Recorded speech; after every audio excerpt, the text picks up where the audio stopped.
Agradecerles a todos esta concurrencia en una reunión de jueces.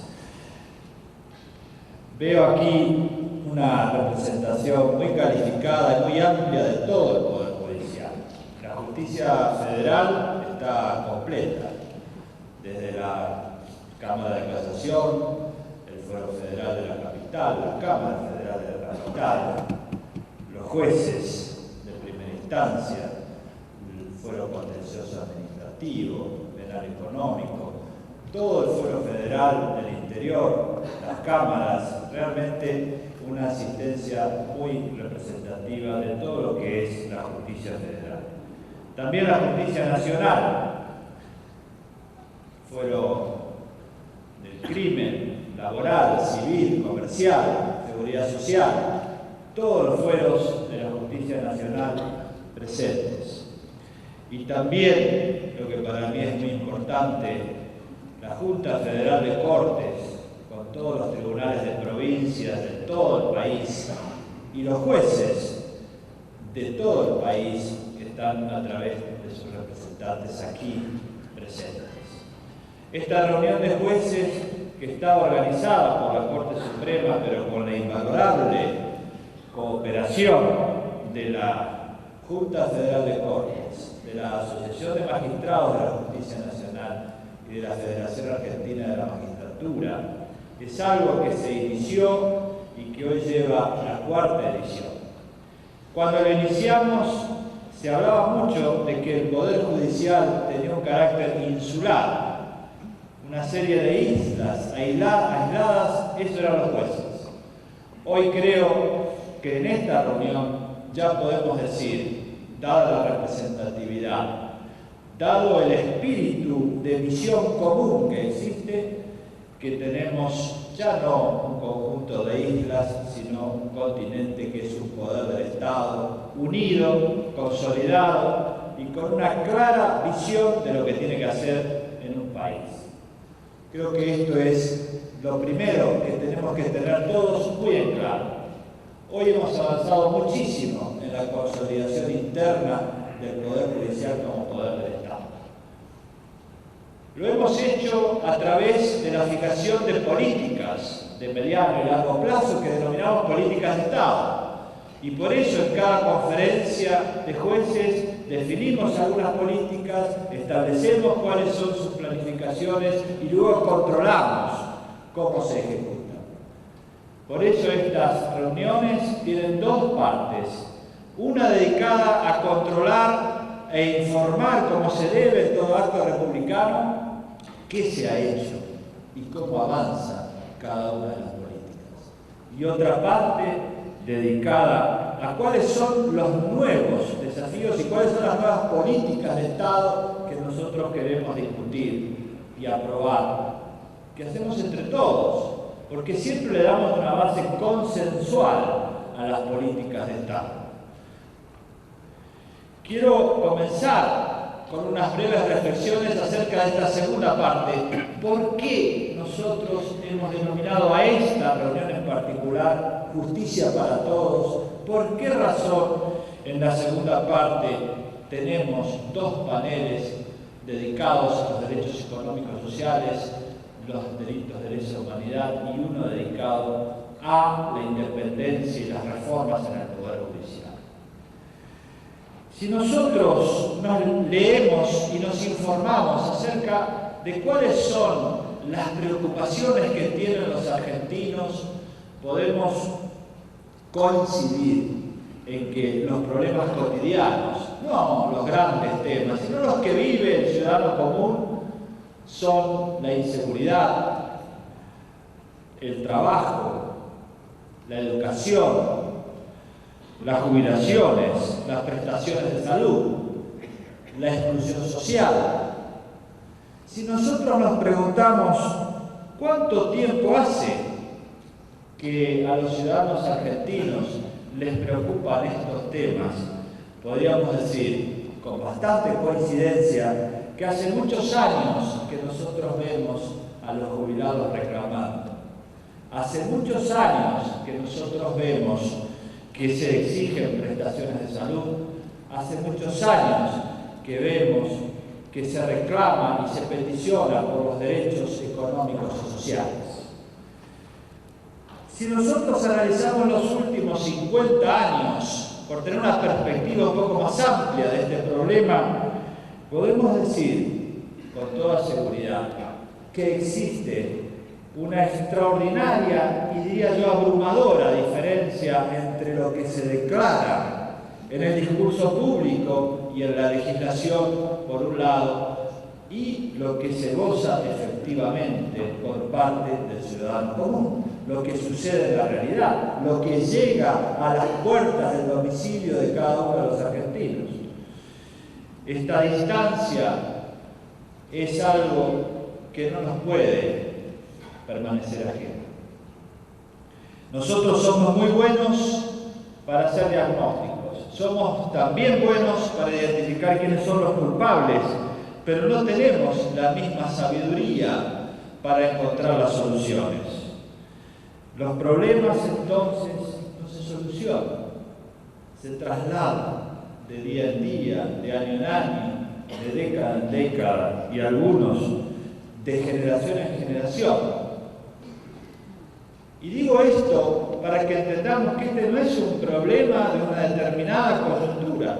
Yo hace casi 20 años escribí sobre esto, señalando un ejemplo que me pareció muy ilustrativo e iluminador, que fue aquel antropólogo Morgan que descubrió la piedra del Código de Hammurabi y en base a lo que decían las leyes de Hammurabi logró descubrir y describir cómo vivía esa civilización 1000 años antes. Imaginemos nosotros que un antropólogo descubriera la legislación de nuestro país y los discursos públicos dentro de 200 años y pretendiera en base a eso describir cuál es la vida del ciudadano común.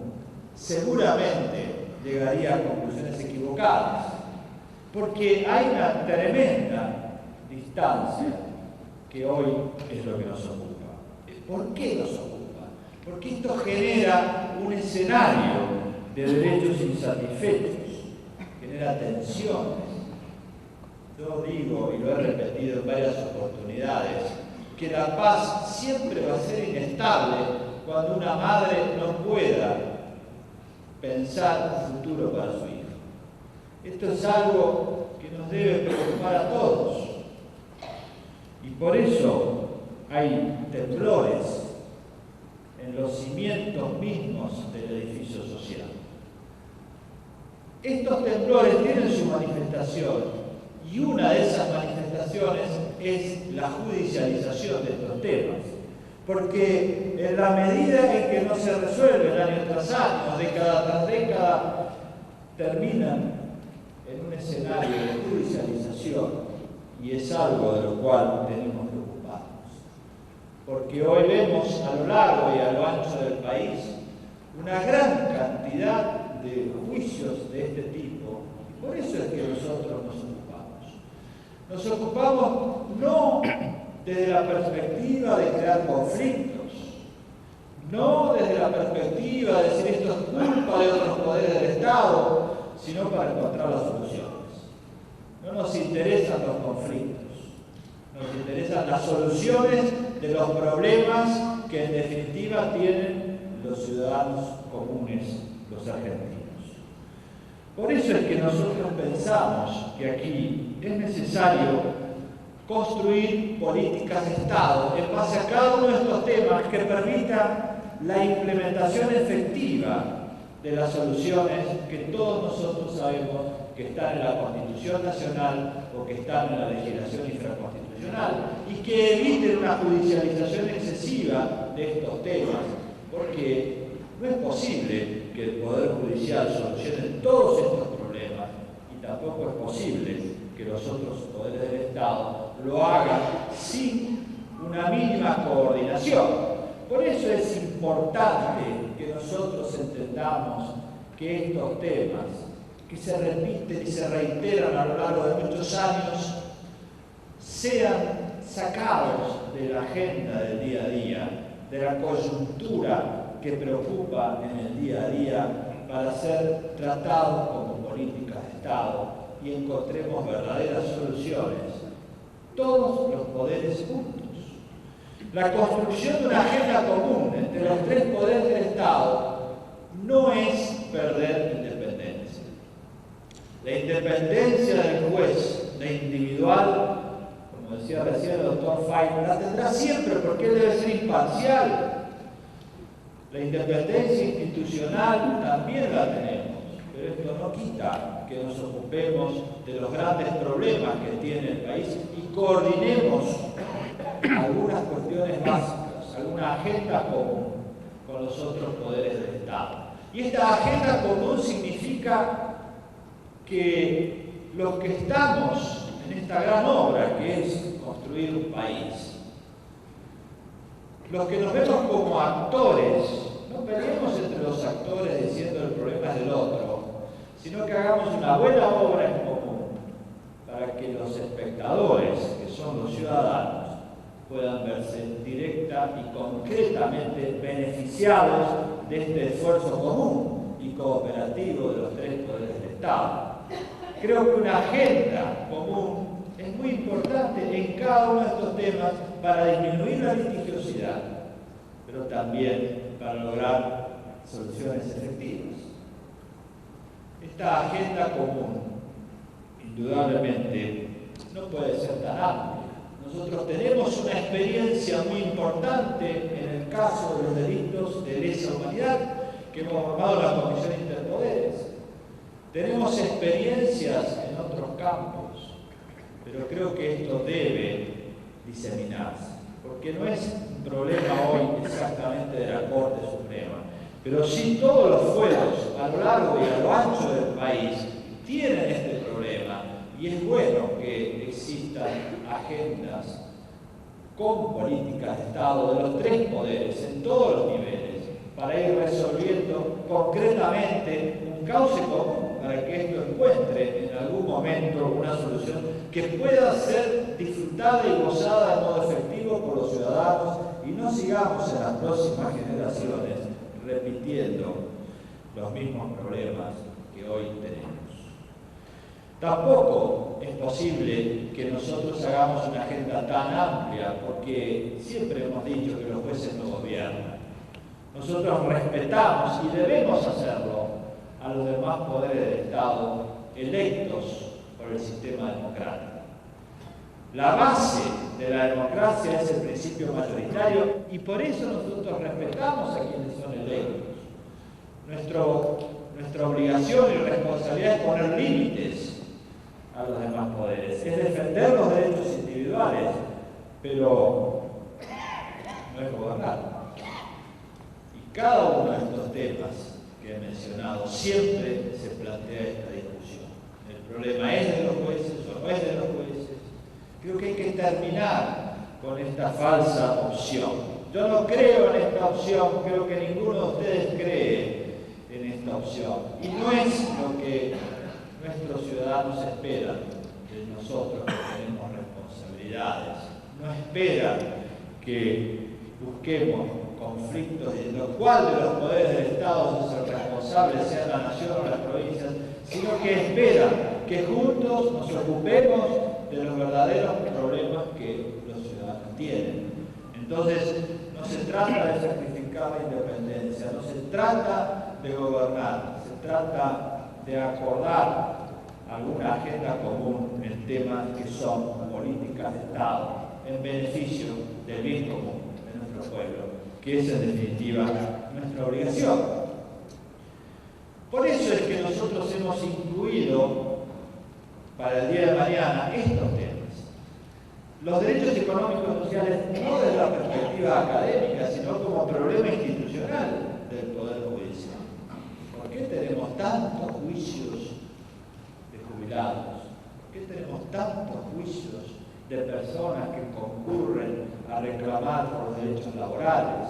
¿Por qué tenemos tantos juicios reclamando por prestaciones de salud? Y así podríamos ir enumerando la vivienda, la alimentación, a lo largo y a lo ancho del país. Este es un tema importante.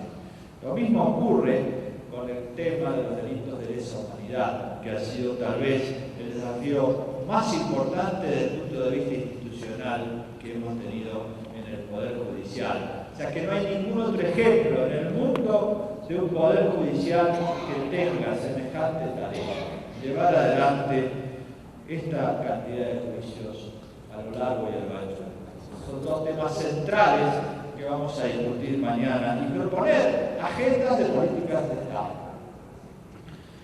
La segunda parte, que en realidad es la primera que vamos a tratar hoy, es rendir cuentas de lo que hemos hecho en las políticas de Estado que se han definido en las conferencias anteriores. En esta materia vamos a hablar de acceso a justicia, donde bajo la dirección de la doctora Jaime se ha hecho muchísimo, realmente se ha hecho muchísimo, porque hay oficinas de violencia doméstica a lo largo y a lo ancho del país ensayando nuevos proyectos. Hay algunas que se han implementado concretamente y otras están en proceso de discusión tratando de adaptarse a las realidades de cada región. Y también se ha hecho mucho en el campo de los medios alternativos, es decir, se va a hacer una explicación de lo mucho que se ha avanzado y esto es esencial. ¿Por qué? Porque si nosotros entendemos que el conflicto no es igual al juicio y que podemos solucionar los conflictos sin juicios, vamos a disminuir la litigiosidad y vamos a mejorar la situación de nuestros ciudadanos. También vamos a hablar de la Oficina de la Mujer que ha llevado adelante la doctora Argibay.